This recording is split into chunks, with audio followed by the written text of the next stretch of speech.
레위기 20장 22절에서 27절 말씀입니다.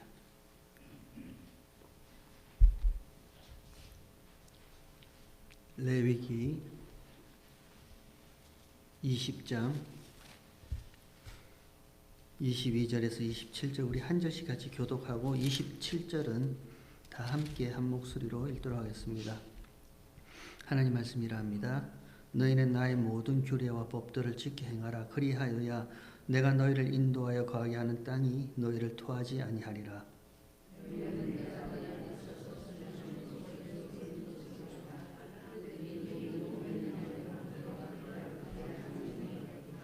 내가 전에 너희에게 이르기를 너희가 그들의 땅을 기업으로 얻을 것이라.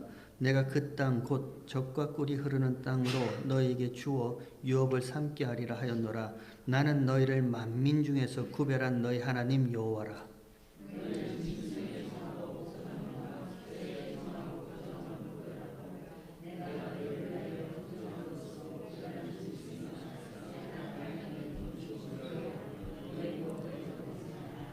너희는 내게 거룩할지어다. 이는 나 여호와가 거룩하고 내가 또 너희로 나의 소유를 삼으려고 너희를 만민 중에서 구별하였습니다. 27절 함께 읽도록 하겠습니다. 남자나 여자가 신접하거나 박수되거든 반드시 죽일지니 곧 돌로 그를 치라. 그 피가 자기에게로 돌아가리라. 아멘. 레위기가 후반부로 들어갈수록 내용이 반복되고 조금씩 더 어려워지는 것 같습니다. 그 내용이 이제 얼마 남지 않았으니까 여러분 조금만 인내하시면서 잘 한번 따라와 보시기 바랍니다. 오늘 읽은 본문 레위기 20장 마지막에 하나님이 이렇게 말씀하십니다. 그 땅이 너희를 토하지 아니하리라. 다시요. 너희가 나의 모든 규례와 나의 모든 법도를 지켜 행하라. 그리하여야 내가 너희를 인도하여 거하게 한 땅이 너희를 토하지 아니하리라. 이런 말씀을 하세요. 땅이 토하지 않는데요. 근데 이 땅이 토하지 아니하리란 이 말씀 앞에 마치 뭔가 조건절 같은 문장이 하나 붙어 있습니다. 너희가 나의 모든 규례와 나의 모든 법도를 지켜 행하라. 그리하여야. 이렇게 붙어 있어요. 마치 무슨 조건 같죠. 너희가 나의 모든 규례와 하나님이 주신 모든 법도를 지켜 행하라. 원인을 제공하면, 그리하면 내가 너희를 인도하여 거하게 한 땅이 너희를 토하지 아니하리라. 결과 꼭 우리가 무슨 원인을 제공하면 하나님께서 이런 결과를 내게 하시겠다란 조건문 같은 그런 문장으로 번역되어 있습니다. 그러나 히브리 원문에 보면 실은 그 의미가 조금 다릅니다. 지켜라, 행하라, 그리하여야라는 이런 그 접속사는 없어요. 그냥 단순히 지켜라, 행하라입니다. 조금 배운 척하면 히브리어 칼 동사 완료형 뭐 이렇게 기록되어 있습니다. 이미 완료된 현실이에요.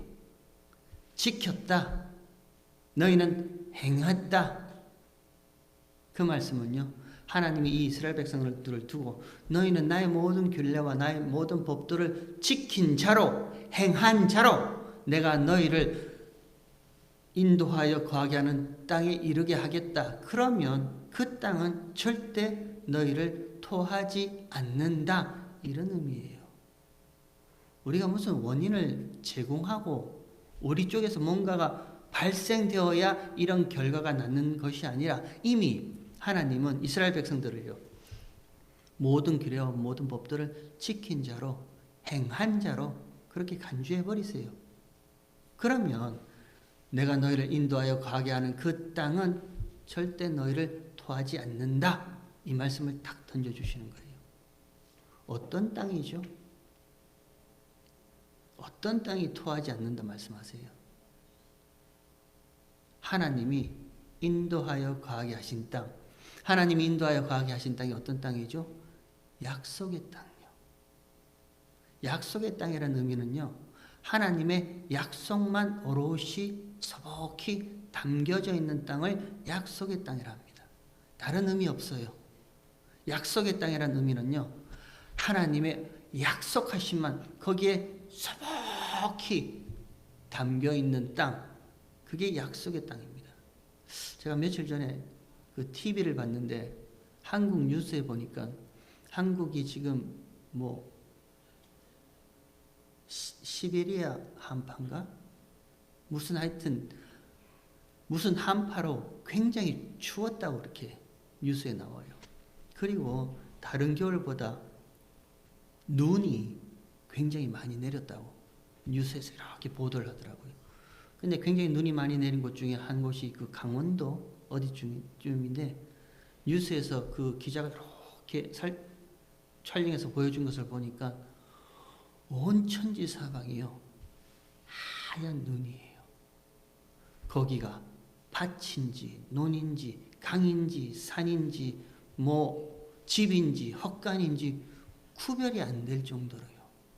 온 천지 사방이 그냥 하얀 눈으로만 소복히 이렇게 담겨져 있더라고요. 마찬가지로 언약의 땅이란 것은요, 약속의 땅이란 것은요, 그 땅 가운데 있는 자가 키가 크든지 키가 작든지 무슨 뭐 조금 뚱뚱하든지 조금 뭐 왜소하든지 얼굴이 까무잡잡하든지 얼굴이 하얗든지 상관없이 온통 모든 것이 하나님의 약속만으로 소복히 보이는 그 땅요. 그게 약속의 땅입니다. 하나님의 약속은 바꾸어 놓으시는 능력이 있습니다. 하나님의 약속은요, 그래, 나 너랑 약속 하나 하자. 나 너희랑 한번 약속 하나 맺자. 그런 말씀으로만 하는 약속이 아니라 하나님의 약속은 모든 것을 바꾸어 놓고 모든 것을 변화시켜 놓는 능력이 하나님의 약속인 거예요. 첫사람 아담으로 말미암아 죄인된 저와 여러분이었단 말입니다. 그 죄로 말미암아 죄의 삭신 사망요. 저와 여러분은 이상스럽게 죽을까 하여 늘 두려움 속에 있습니다. 저도 그래요. 저도 평소에는 모르는데 한 번씩 문득 내가 이렇게 세상을 떠나버리면 어떡하지? 그러면 남아있는 자식들은 도대체 어떻게 되는 거지? 걱정 안 해도 되는데 문득 한 번씩 혹시 죽을까 해요.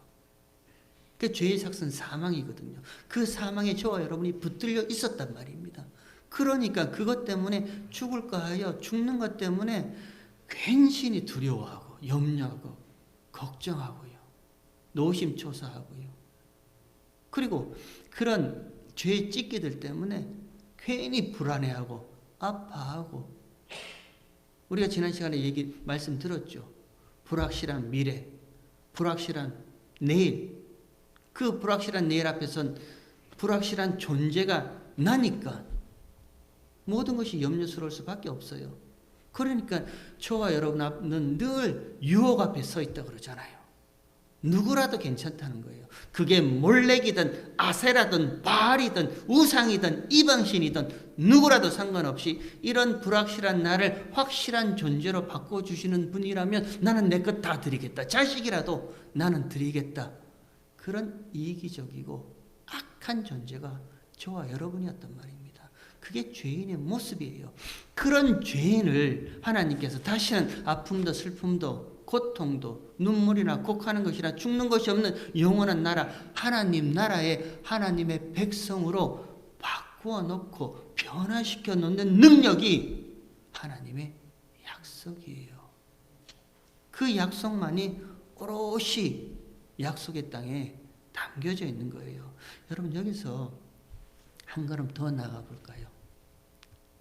하나님의 약속 있죠.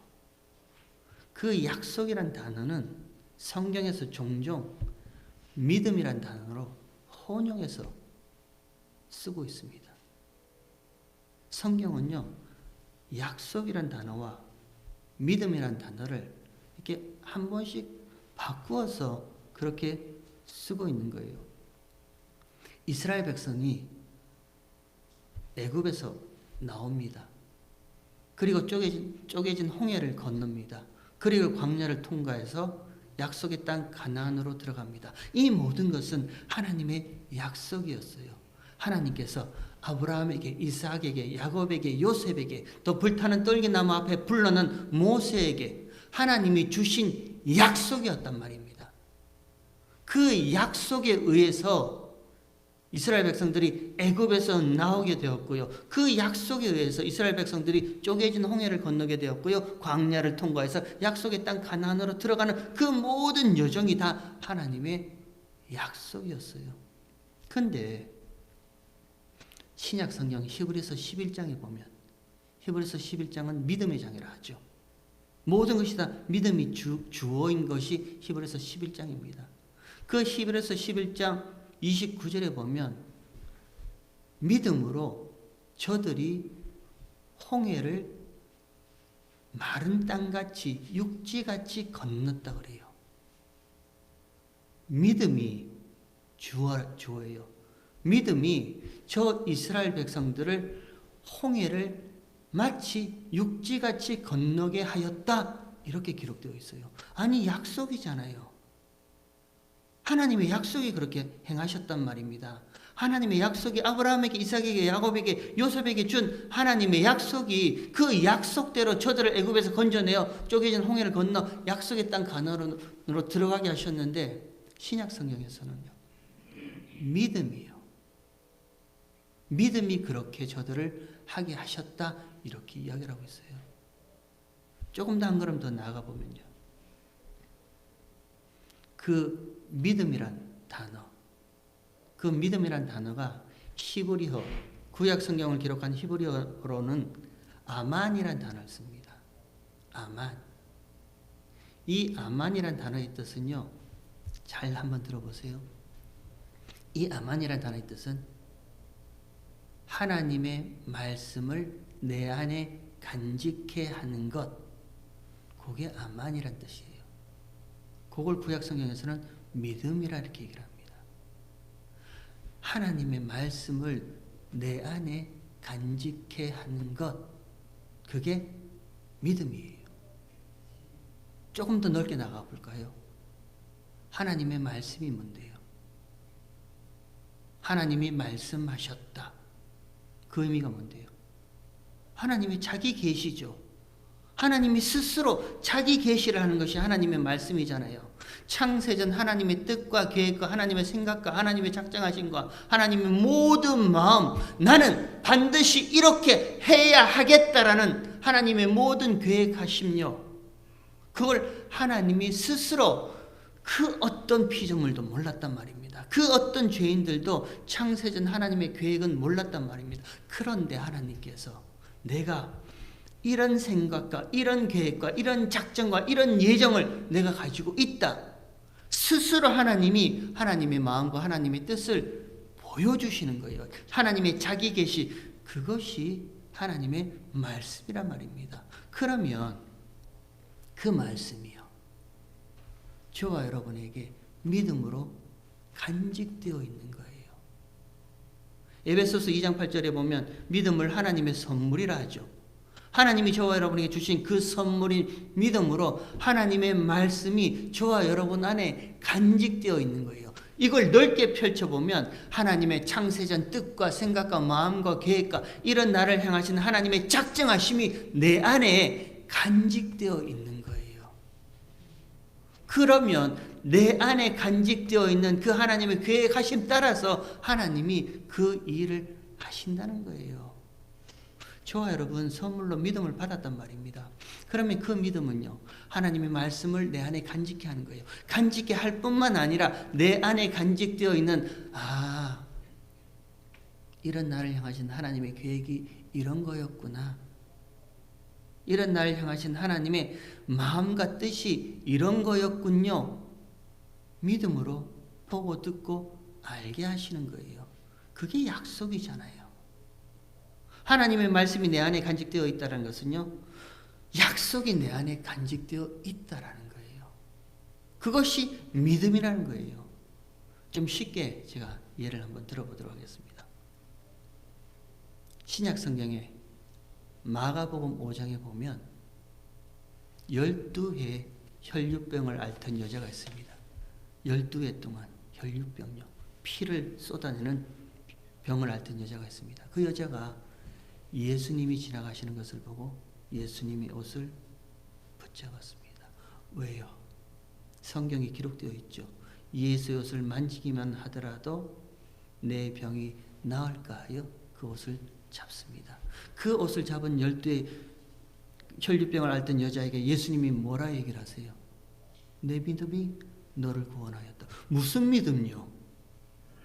그 여자의 무슨 믿음요? 예수님의 옷만 붙잡아도 내 혈류병이 낫겠다라는 그 믿음요? 그건 믿음이 아니고 바램이라는 거예요. 그건 그냥 그 여자의 바램이에요. 근데 예수님은 그 여자를 보고요, 내 믿음이 너를 구원하였다. 그 믿음이 뭔데요? 하나님의 말씀을 간직해 하는 거예요. 내 안에, 그 여자 안에 하나님의 말씀요, 창세전 그 12의 혈류병을 앓은 그 여자를 향하신 하나님의 작정하심, 하나님의 계획하심요, 하나님의 구원하심요, 내가 반드시 이 여자는 구원하시겠다는 그 하나님의 구원의 작정하심, 약속이 그 여자 안에 들어있단 말입니다. 예수님께서 그 하나님의 약속을 보시고 그 약속이 너를 구원하였다, 이렇게 말씀하시는 거예요. 12에 앓은 여자의 무슨 믿음이 있는데요? 그 여자는 바램이었어요. 그냥 단순히 이렇게 했으면 좋겠다는 바램요. 또 같은 마가복음 2장에 보면 이런 장면도 나오죠. 중풍병자, 꼼짝 못하는 중풍병자를 상에 달아서 지붕을 뚫어서 예수 앞에 내려놓았어요. 그랬더니 예수님이 그 중풍병자를 보고 하시는 말씀이, 소자야, 내 죄사함을 받았다 말씀하시죠. 근데 그 앞에 무슨 말씀을 하세요? 그 중풍병자가 죄사함을 받았다, 그 앞에 예수님이 또 하신 말씀이 있죠. 저희의 믿음을 보시고, 그렇게 말씀하시잖아요. 저희의 믿음을 보시고요. 저희가 누군데요? 그 중풍병자를 지붕을 뚫어서 예수 앞에 내려놓은 저희의 믿음, 그들이 친구인지 이웃인지 저는 모르겠어요. 근데 저희의 믿음을 보시고, 저희의 믿음이 어떤 믿음인데요? 우리가 지붕이라도 뚫어서 예수 앞에 내려놓으면 이 친구가 반드시 그 병이 낫겠다는 그 믿음요, 그거 바램이라니까요. 그건 바램이에요. 근데 예수님께서 저희의 믿음을 보시고 그 중풍병자에게 죄사함을 받았다라고 말씀하시는 거예요. 그 믿음이 뭔데요? 말씀을 내 안에 간직히 하는 건요, 창세전 그 중풍병자를 향하신 하나님의 계획하심요, 그리고 그 중풍병자와 그 이웃, 그 주변에 있던 그 이웃들을 향해서 이미 이와 이들을 구원하시겠다라는 하나님의 약속하심이 그 안에 담겨져 있단 말이에요. 예수님은 그 약속하심을 보시고요, 그 약속이 너의 죄를 사했다, 구원했다, 그렇게 말씀하시는 거예요. 저와 여러분, 우리도 마찬가지입니다. 하나님의 선물인 믿음을 저와 여러분이 받았습니다. 그 믿음이 뭔데요? 하나님의 말씀을 내 안에 간직해 하는 거예요. 창세전에요, 모든 형질이 이루어지기도 전에 하나님은 저와 여러분 각각 한 사람 한 사람에 의해서 하나님께서 예정하신 것이 있단 말입니다. 계획하신 것이 있어요. 창세전 그리스도 예수 안에서 거룩하고 흠이 없게 하시려고 하나님이 저와 여러분을 택하시고 예정하셨습니다. 저와 여러분이 태어나기도 전에요, 이 땅에서 뭔가 어떤 삶을 살아야 될까라고 고민하기도 이전에 하나님은 저와 여러분 가운데 이 마음속에, 이 안에 내가 반드시 너를 나의 자녀로, 나의 거룩한 백성으로 삼겠다라는 하나님의 약속이 저와 여러분 안에 간직되어 있단 말이에요. 그러면 이제 우리는요, 하나님이 주신 선물로, 믿음으로 그 하나님의 약속이 무엇인지를 하나하나 인생을 살아가면서 꺼내보게 되는 거죠. 확인하게 되는 거죠. 그러니까 그때 하나님이 나로 하여금 이렇게 인생 가운데 힘든 실패를 하는 것도, 실패를 경험해 하신 것도 하나님께서 그 구원의 약속을 이루시기 위한 하나님의 손길이었구나. 우리 그거 알게 되잖아요. 우리가 인생을 살다 보면 맨날 편해요, 맨날 좋아요. 그렇지 않잖아요. 인생을 이렇게 뒤돌아보면요, 제가 지난 한 주간 말씀을 묵상하면서 살아왔던 인생을 이렇게 뒤돌아보는 시간을 가졌어요. 그리고 지난 3년의 시간들을 이렇게 뒤돌아보는 시간들을 가졌단 말입니다. 인생을 이렇게 뒤돌아보니까 좋은 일만 있었던 거 아니에요. 정말 힘든 일도 많았고요. 정말 두 번 다시 내 입 밖으로 꺼내고 싶지 않은 그런 일도 있는 거예요. 근데 그 모든 일들을 뒤돌아보니까 하나님께서 이런 나로 두 번 다시 죄와 상관없는 거룩한 하나님의 백성으로, 자녀로 삼으시겠다라는 그 약속, 그 언약을 내 안에 담아두시고 그 약속을 이루시기 위해서 하나님께서 때로는 이런 형편으로, 때로는 저런 형편으로, 때로는 이런 사람도 만나게 하시고 때로는 저런 사람도 만나게 하셔서 이런저런 모든 일을 통해서 합력하여 선을 이루신 하나님의 손길이었군요. 그게 하나님의 사랑이었군요. 그게 하나님의 은혜였군요. 그러니까 모든 일에 감사하게 되더라니까요. 제 마음을 힘들게 했던 사람도, 또 제가 누군가를 힘들게 했던 사람도요, 또 저를 아프게 했던 그런 사건들도요, 되돌아보니까 버릴 것이 하나도 없어요. 모든 것이 다 합력하여 내 안에 오롯이 담겨놓은 하나님의 언약하신 약속을 이루시는 하나님의 손길이었다, 이렇게 얘기를 하시는 거예요. 저와 여러분의 인생이 마찬가지입니다. 지금도 하나님은요, 저와 여러분 가운데 창세전 언약을 담아놓고 계세요. 약속을 담아놓고 계신단 말입니다. 그리고 때가 되면 그 약속을 이루시기 위해서, 아니 그 이전부터요, 하나님은 그 약속을 이루시기 위해서요, 하나님이 홀로 일하셨고 지금도 일하고 계시고 반드시 그 약속을 성취하시기 위해서 하나님이 홀로 그 약속을 성취해내고 계시는 거예요. 우리가 그걸 모르면 그냥 인생 고달파요. 이렇게 힘든 신앙생활 왜 해야 돼요?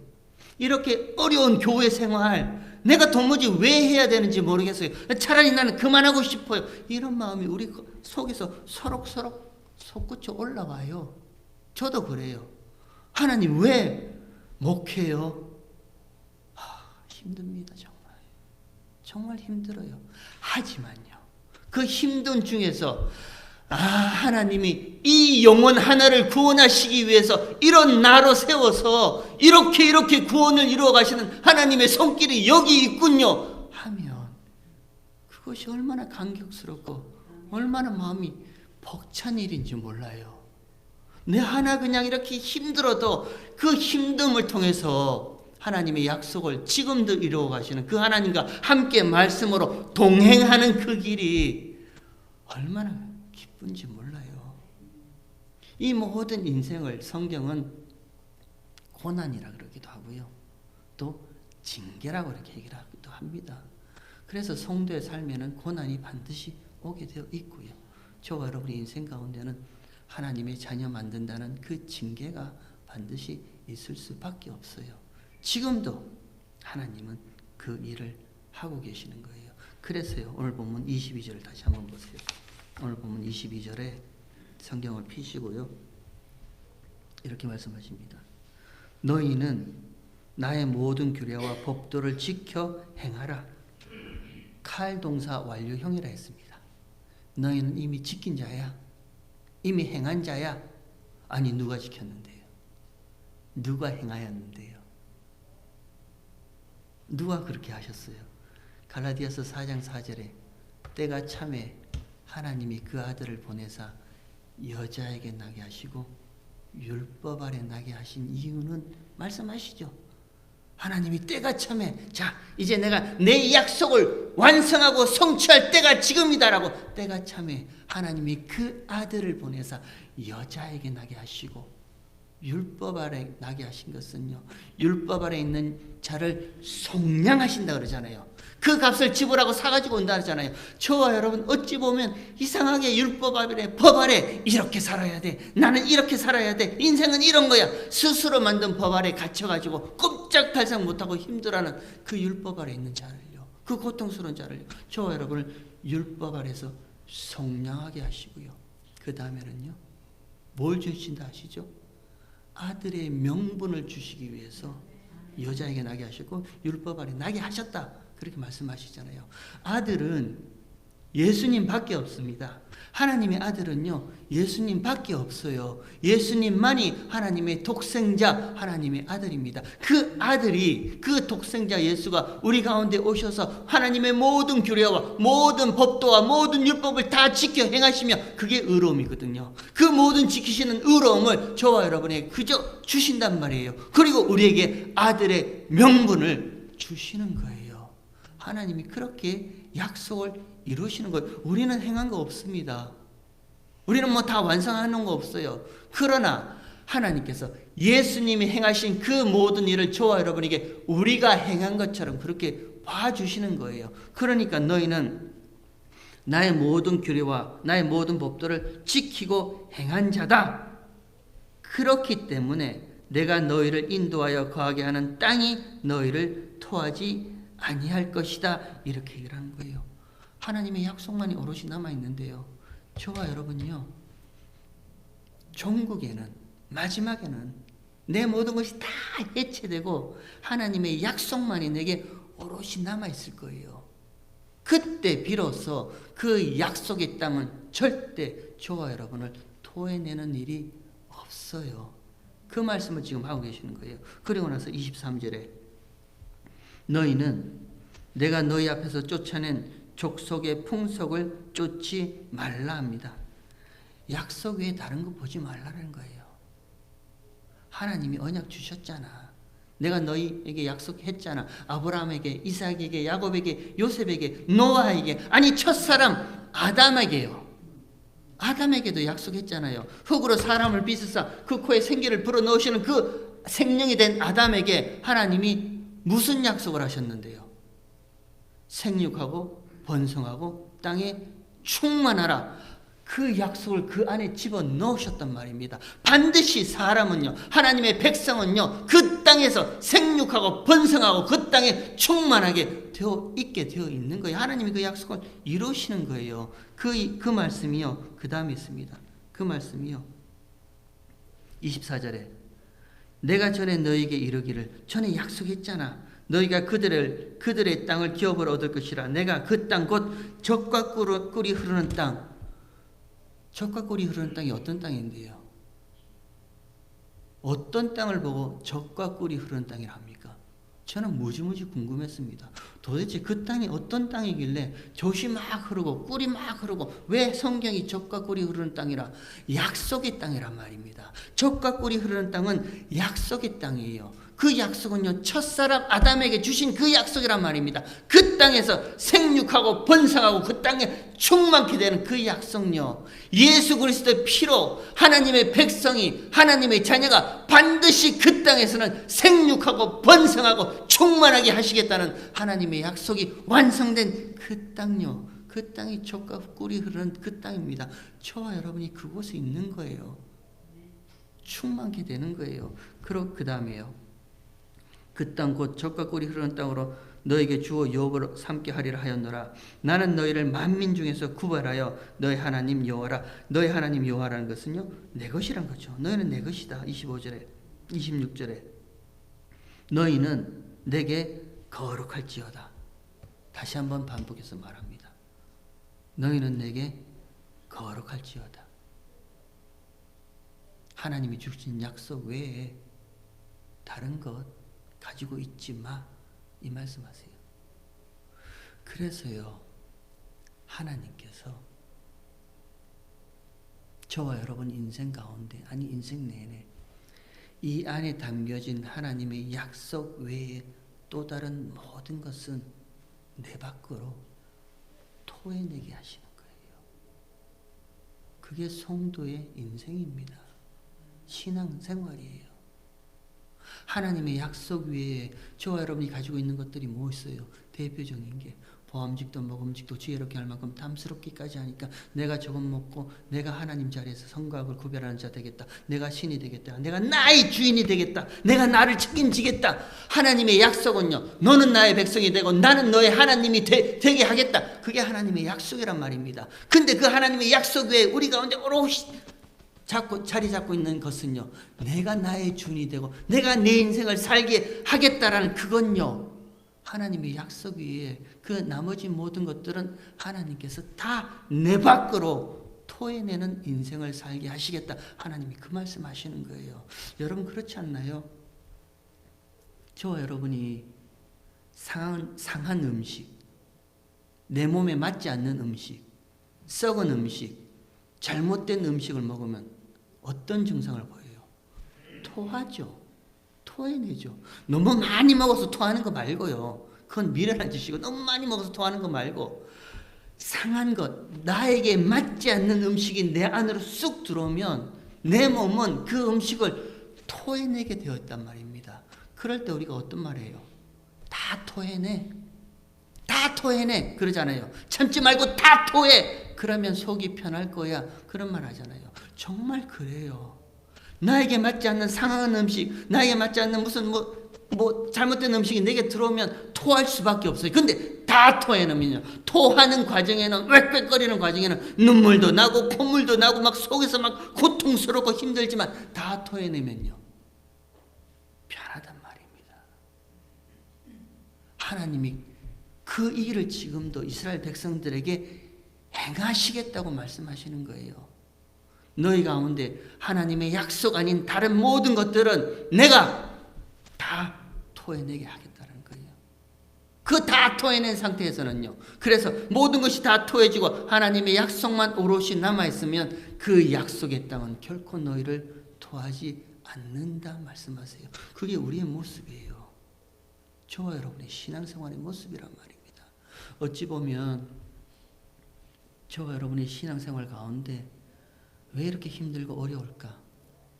토하는 과정을 지금 저희가 겪고 있는 겁니다.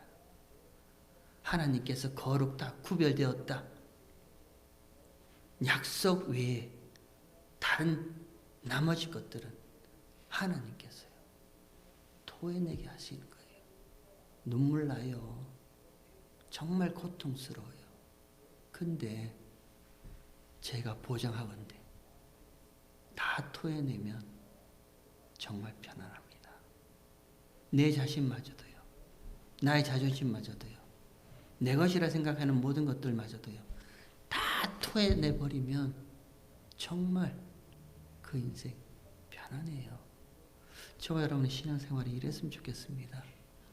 우리가 아직도 토해내지 못하고 힘들어하는 부분들이 너무 많아요. 그냥 꾸역꾸역 눌러서 내 것으로 간직하고 싶어서 그냥 계속 아니요. 저와 여러분 안에는 하나님의 약속만 있으면 됩니다. 창세전 하나님께서 이런 나를 어떻게 하나님의 거룩한 백성으로 만드시겠다는 그 하나님의 약속만 저와 여러분 안에 있으면 돼요. 그것만 있으면 우리는 신앙생활요, 교회생활요, 이 세상의 삶요 평안하게 살 수 있어요. 근데 그것 외에 다른 것들을 자꾸 내 안에 집어넣고 있기 때문에 정말 하나님의 사랑은요. 그걸 다 토해내게 하세요. 그러면 그걸 다 토해내면 그 마지막에는요. 저와 여러분이 약속의 땅 가나안 하나님 나라 절대 그 하나님 나라는 저와 여러분을 토해내지 않을 줄 믿습니다. 저와 여러분 이런 신앙생활 했으면 좋겠습니다. 하나님께서 때로는 정말 부끄러운 나의 모습을 발각시켜 놓으실 때가 있어요. 야, 내가 이 정도밖에 안 됐나? 사람들 앞에 발각시켜 놓을 때가 있어요. 토하게 하시는 거예요. 참 힘들어요, 그 과정이. 근데 그 토하게 하는 일도 이런 나로 하나님께서 거룩하고 흠이 없는 하나님의 백성으로 만드시는 하나님의 손길이군요. 그게 하나님의 사랑이고 하나님의 은혜군요. 그걸 알면 우리 이 신앙생활의 여정요, 광야 같은 이 인생길요, 얼마든지 하나님과 함께 하나님만 바라보며 편안하게 걸어갈 수가 있습니다. 저와 여러분의 신앙생활이 그랬으면 좋겠습니다. 이제 1월 마지막 주가 끝납니다. 그리고 다음 주부터 2월의 새로운 첫 주가 시작됩니다. 이 앞에 놓여진 이 노란 국화처럼요, 새로움이 하나님께서 저와 여러분과 글로리 가진 남교회를 위해서 행하실, 새롭게 행하실 그 새로움이 저와 여러분에게 벅찬 기대가 되어서 그 걸음들을 한 걸음 한 걸음을 기쁨으로 걸어갈 수 있는 저와 여러분 되기를 주의 이름으로 축원합니다.